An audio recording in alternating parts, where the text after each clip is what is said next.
મોરબીમાં કોંગ્રેસના વિરોધ પ્રદર્શનને લઈને વધુ એક માહિતી સામે આવી છે। ગુજરાત ન્યાય યાત્રાને લઈ જિગ્નેશ મેવાની મોરબી પહોંચ્યા હતા, ત્યારે તંત્રની નબળી કામગીરીને લઈ તે નગરપાલિકાની ઓફિસે પહોંચ્યા હતા। સાથે કોંગ્રેસ દળ અને મોરબીવાસીઓ પણ જોવા મળ્યા હતા। જિગ્નેશ મેવાણીનું કહેવું છે કે મોરબી નગરપાલિકા પોતે જ ખાડે થઈ છે અને નગરપાલિકાની કચેરીની બહાર જ ખાડા ખેયા જોવા મળતા તંત્રએ શરમ અનુભવી હતી।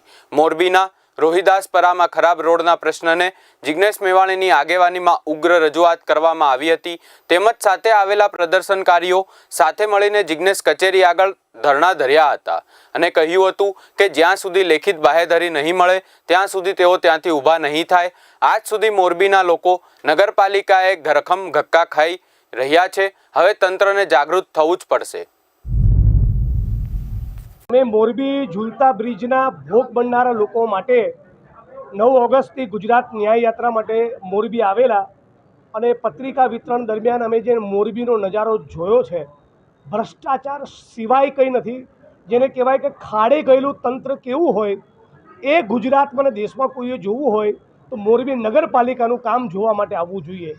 મોરબીના દુકાનદારો, વ્યાપારીઓ, હોટલવાળા એક માણસનું એક સુરે કહેવું છે કે આનાથી વધારે બિસ્માર અને ગંદા રોડ, રસ્તા, ઉભરાતી ગટરો, આટલી ગંદકી સમગ્ર ગુજરાતમાં ક્યાંય નહીં હોય।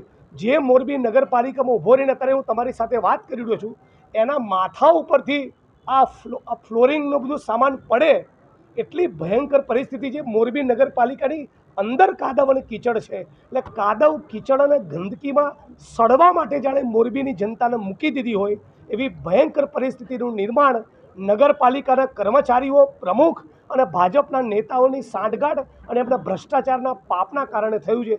એની વિરુદ્ધમાં આ સેંકડો લોકો આજે મારી સાથે રજૂઆત કરવા આવ્યા છે।